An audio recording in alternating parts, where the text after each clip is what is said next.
ఓం నమః శివాయ. ఓం నమో నారాయణాయ. ఓం శ్రీ కర్మ నరదృష్టి నివారణ కాల భైరవాయ నమో నమః.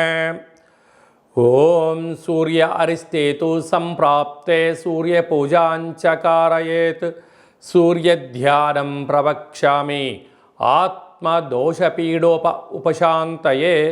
హరి ఓం.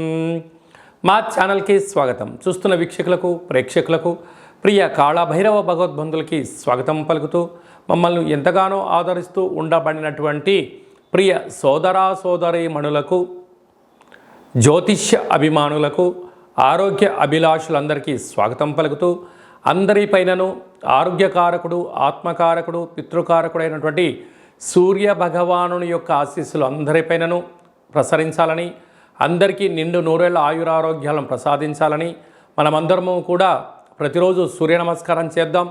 సూర్య నమస్కారాలు చేసుకొని అద్భుతమైన జీవన విధానాన్ని పొందేటువంటి శక్తిని ప్రసాదించాలని సూర్యభగవాన్ని కోరుకుందాం. 15/5/2024 నుండి 14/6/2024 వరకు సంవత్సరం తర్వాత వృషభ రాశిలో రవి సంచార స్థితి జరుగుతుంది. 12 సంవత్సరముల తర్వాత దేవగురు బృహస్పతి అక్కడ సంచారం చేయడం జరుగుతుంది. కనుక రవి చేత గురువు వృషభ రాశిలో సంచారం చేయడం వలన మనకు ముఖ్యమైనటువంటి పండగలు అంటే గృహప్రవేశాలు, భూమి పూజలు, ఉపనయనాలు, దేవతా ప్రతిష్టలు, వివాహాది శుభ కార్యక్రమాలు ఇది సరైన సమయం కాదు అని చెప్పి గమనించాలి. కారణం ఏమిటనగా రవిచేత గురువు సంచారం చేయడం వలన గురుమౌఢ్యమి అన్నటువంటి కారణం చేత ముహూర్తాలు లేవు అని చెప్పి గమనించాలి. కనుక అందరిపైనను సూర్యభగవాన్ యొక్క ఆశీస్సులను కోరుకుందాం. మకర రాశి వారికి ఏడాది తర్వాత రవి భగవానుడు వృషభ రాశిలో సంచారం చేయడం, 12 సంవత్సరాల తర్వాత దేవగురు బృహస్పతి వృషభ రాశిలో ఉండగా రవితో కలిపి ప్రయాణం చేయడం వలన, సంతాన స్థానంలో ఉండడం వలన నూతనంగా వివాహమైనటువంటి దంపతులకు పుత్రిక సంతాన సాఫల్యత వలన గృహమంతా ఆనందమయం, ఆరోగ్యకరం. పిల్లల యొక్క చదువులు, పిల్లల యొక్క అభివృద్ధి, పిల్లలను ఉన్నతంగా తీసుకొని వెళ్ళాలి, వారి యొక్క కెరియర్లో స్థిరపడాలి, వారికి వ్యాపారంలో ఎంట్రీ చేయడం, సంస్థలలో తల్లిదండ్రులు బాధ్యతలు అప్పచెప్పడం, ప్రభుత్వ ఉద్యోగం వచ్చే ప్రయత్నం చేయడం, అన్నింటా మంచి కాలం ఉందని చెప్పి గమనించగలగాలి. కాకపోతే ఒకవైపు ఏళ్ల నాటి శని చివరార్ధ సంచార స్థితిలో ఉంటూ 12 సంవత్సరాల తర్వాత గురు భగవానుడు అక్కడ ఉండడం వలన చాలా అరుదైనటువంటి యోగంగా భావించగలగాలి. ఇలాంటి వృత్తులలో, ఉద్యోగాల్లో, వ్యాపారాల్లో, సంతాన విషయంలో, చదువులలో స్వల్పమైనటువంటి ఏమన్నా ఇబ్బందులు ఉన్నట్లయితే మీరు ఎంత బరువు అయితే ఉంటారో అంత బరువు కలిగినటువంటి తెల్లటి నువ్వులను, అంటే శని భగవానుడికి మనం నల్లటి నువ్వులను మనం దానం చేస్తూ ఉంటాం. కానీ ఇక్కడ ఐశ్వర్యం కోసం శ్వేత తిలం, అంటే శ్వేతం అంటే తెలుపు, విభూతి ఐశ్వర్యము, గోధుమలు ఆరోగ్యము, ఈ మూడుని కలిపి మీరు ఎంత బరువు అయితే ఉంటారో అంత బరువు కలిగినటువంటి తులాభారంగా చేసి విభూతితో మహాదేవుడికి అభిషేకం చేసి ఆ విభూతిని లలాట స్థానంలో ధరించడం, తెల్లటి నువ్వులను తులాభారంగా చేసుకొని పశుపక్షాదులకు, గోమాతకు ఏర్పాటు చేయడం వలన మీకు మనశ్శాంతి, ఆయువృద్ధి, సంతాన వృద్ధి, ఆ చంద్రార్కము వరకు మీ వంశము దినదినాభివృద్ధి చెందుతుందని చెప్పి గమనించాలి. సూర్యభగవానుడు ఏడాది తర్వాత వృషభ రాశిలో సంచారం చేసినప్పుడు సూర్యుడి యొక్క ఆశీస్సులు మనం పొందడానికి మనం ఏం చేయగలగాలి అన్నట్లయితే, ప్రతిరోజు మనము సూర్యోదయపు మునుపురోమే నిద్రలేవడం, ప్రతి ఆదివారం పూట ఉదయం 6 గంటల నుండి 7 గంటల వరకు రవిహోర జరుగుతూ ఉంటుంది. కనుక వీలైనంత వరకు సూర్య నమస్కారాలు, నదీ స్నానాలు, సూర్యభగవానునికి అర్ఘ్యం వదిలిపెట్టడము, సూర్య గాయత్రి మంత్రాన్ని జపింప చేసుకోవడం వలన ఆయురారోగ్యాలు ప్రసాదించడం జరుగుతుంది. అలాగనే గోధుమలతో కూడుకున్న ఆహారాలను సూర్యభగవానికి నైవేద్యంగా ఏర్పాటు చేయడం, చీమలకు, పశుపక్షాదులకు, వీలైతే గోమాతకు లేకపోతే బ్రాహ్మణుడికి దానం చేయడం, గోధుమలతో మహాదేవుడికి రుద్రాభిషేకం చేయడము, ఈ యొక్క గోధుమలను బ్రాహ్మణుడికి దానం ఇవ్వడం వలన ఆయురారోగ్య స్థితి కలుగుతుంది అని చెప్పి గమనించాలి. ఇంకనూ మనం విజయం సాధించగలగాలి అన్నట్లయితే ప్రతిరోజు మనము సూర్య నమస్కారం చేసిన తదనంతరము ఒక సింధూరం బొట్టును లలాటం అంటే బొట్టు పెట్టుకోవడం, అలాగనే పడుకునేటువంటి రూమ్లో లేకుంటే ఆఫీస్లో కానీ ఒక ఎర్రటి బల్బును వెలిగించడం, ఎర్రటి పెన్నుతో వ్రాయడం, ఎరుపు పుష్పాలతో భగవంతుడికి అర్చన చేయడం వల్ల ఆయురారోగ్యాలు కలుగుతాయి. అలాగా వీలున్నప్పుడల్లా కూడా ఓం హ్రాం హ్రీం హ్రౌం సహ సూర్యాయ నమః అనే మంత్రాన్ని ఉచ్చరింపచేయడం వల్ల ఆయురారోగ్యాలు కలుగుతాయి. సూర్య భగవాను నుండి మనకు వచ్చేటువంటి ఉచితంగా వచ్చేటువంటి డి విటమిన్ శక్తి కూడా మనకు కలుగుతుంది.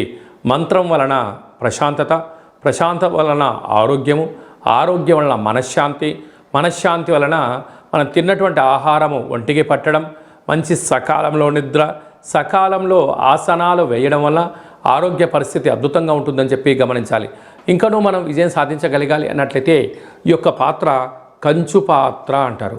అనగా కాళభైరవ స్వామి వారి యొక్క స్వర్ణ ఆకర్షణ, కర్మ నివారణ, అక్షయ పాత్ర అంటారు. ఈ యొక్క పాత్రలో 12 రాసులను అచ్చు వేయడం జరుగుతుంటుంది. ప్రతిరోజు ఉదయం లేక సాయం సంధ్యాకాల సమయంలో మన పూజా మందిరంలో పూజ చేసుకున్న తదనంతరము అగరబత్తులు వెలిగించి ఈ యొక్క పాత్ర చుట్టూ తిప్పి మనసులో మీరు 3 సార్లు కర్మ నివారణ కాళభైరవాయ నమః అనే మంత్రాన్ని చెప్పుకొని మన మనసులో ఏదైతే ఉంటుందో కోరిక కోరుకొని ఇలా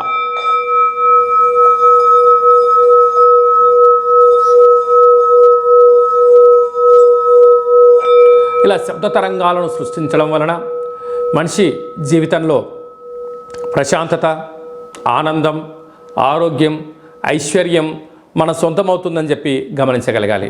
కనుక మనకు ఎన్ని కోట్ల సంపద ఉన్నా మనశ్శాంతి, ఆరోగ్యమే ఐశ్వర్యం, ఆరోగ్యమే మహాభాగ్యము.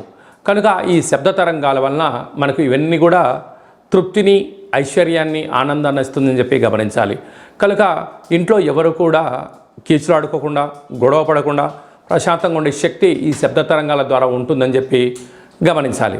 అలాగనే మన వ్యక్తిగత జాతకంతో పాటు ఈ యొక్క పాత్రను మనం ఇంట్లో పెట్టుకోవడం వలన మనకు ఈ యొక్క అక్షయ పాత్ర, ఒక కాళభైరవ స్వామి యొక్క పిరమిడు, డాలరు, కంకణము, మీ పేరు పైన ప్రత్యేకంగా ఈ మన యొక్క దేవాలయంలో స్వర్ణ ఆకర్షణ, నరదృష్టి నివారణ, కర్మ నివారణ కాళభైరవ హోమ కార్యక్రమం చేయించి వీడియో కాల్లో ప్రత్యక్షంగా మీకు చూపిస్తూ ఈ యొక్క అక్షయ పాత్రను కూడా మీకు అందజేయడం జరుగుతుంది. ఆసక్తి గలవారు ఈ కింద నెంబర్ సంప్రదించి స్వర్ణాకర్షణ కాళభైరవ స్వామి యొక్క అక్షయ పాత్రను మీ సొంతం చేసుకోగలరు. అలాగే మీ వ్యక్తిగత జాతకం తెలుసుకోవాలనుకుంటున్నారా? మీరు పుట్టినటువంటి కాల సమయంలో తల్లిదండ్రులు పెట్టేటువంటి పేరు, తేదీ, నెల, సంవత్సరం, సమయం వ్రాసి మీరు పంపించినట్లయితే 100 సంవత్సరముల జాతకాన్ని వ్రాసి పంపించి మీరు పుట్టినప్పుడు గ్రహ గమనాలు ఎలా ఉన్నాయి, ప్రస్తుతం ఎలా ఉంటున్నాయి, రాబోయే కాలంలో ఎలా ఉండబోతున్నాయో సవివరంగా సంపూర్ణంగా తెలియజేయడం జరుగుతుంది. అలాగే చాలామందికి పుట్టినటువంటి కాల సమయంలో డేటా ఆఫ్ బర్త్లు లేనటువంటి కారణం వలన పేరు యొక్క మొదటి అక్షరాన్ని అనుసరిస్తూ రాశిని తెలియచేస్తూ రమణ శాస్త్రం ద్వారా అనగా గవ్వళ ద్వారా కాళభైరవ ఉపాసన చేత భూత, భవిష్యత్, వర్తమానాన్ని మీకు తెలియజేయడం జరుగుతుంది. ఆధ్యాత్మిక సలహాలు, సూచనలు ఇవ్వడం జరుగుతుంది. అలాగనే మీ అబ్బాయి తరచుగా విద్యలో వెనుకబాటుతోవడం కానీ, పరీక్షాకాల సమయంలో అనుకున్నంత ఉత్తీర్ణత రాకపోవడం, అలాగే ఎన్ని ఇంటర్వ్యూలకు అటెండ్ అయినా ఉద్యోగం రాకపోవడం ఏమిటో మన జాతకంలో ఉండబడినటువంటి దోషాలను తొలగించుకునే ప్రయత్నం చేద్దాం. కనుక మీ అబ్బాయికి కానీ అమ్మాయికి కానీ వివాహం అవ్వడం లేదా, జాతకంలో ఎలాంటి యోగాలు ఉన్నాయి, ఎలాంటి దోషాలు ఉన్నాయో కూడా వాటిని మీకు తెలియచేస్తూ మీరు మన యొక్క దేవాలయంలో జాతకం చెప్పించుకున్న వాళ్ళందరికీ కూడా కాళభైరవ హోమ కార్యక్రమాలు చేసినప్పుడు మీకు వాట్సాప్ కాల్ ద్వారా మీకు పూజ చూపించి మీ పేరు పైన ఒక సౌభాగ్య ముడుపు, కూష్మాండ దీపాన్ని, హోమ కార్యక్రమాన్ని చేయించడం కూడా జరుగుతుందని చెప్పి గమనించాలి. కనుక ఆసక్తి గలవారు ఈ కిందను సంప్రదించి అపాయింట్మెంట్ తీసుకొని సంప్రదించగలరు. అందరికీ ఈ సూర్యభగవానుడి యొక్క ఆశీస్సులు వృషభ రాశిలో ఏడాది తర్వాత సంచారం చేయడం వలన సంపూర్ణ ఆయురారోగ్యాల్ని ప్రసాదించాలని కోరుకుంటూ ఆశీర్వచనం. ఓం శతమానం భవతి శతాయు పురుష సతేంద్రియ ఆయుష్యేవేంద్రియే ప్రతిష్టతి ధనం ధాన్యం బహుపుత్రలాభం శత సంవత్సరం దీర్ఘమాయు. సర్వే జనా సుఖినో భవంతు, లోకా సమస్తా సుఖినో భవంతు. సర్వం సూర్యనారాయణార్పణమస్తు. హరి ఓం. ఈ వీడియో మీకు నచ్చినట్టయితే లైక్ చేయండి, షేర్ చేయండి, మా ఛానల్ సబ్స్క్రైబ్ చేయండి. మేము చేస్తున్న ఆధ్యాత్మికమైన వీడియోలు మీకు ముందస్తుగా నోటిఫికేషన్ రావాలన్నట్టయితే గంట సింబల్ని ప్రెస్ చేయండి. పైన ఆల్ అనే బటన్ కూడా తెలియచేయండి. హిందూ ధర్మాన్ని కాపాడండి.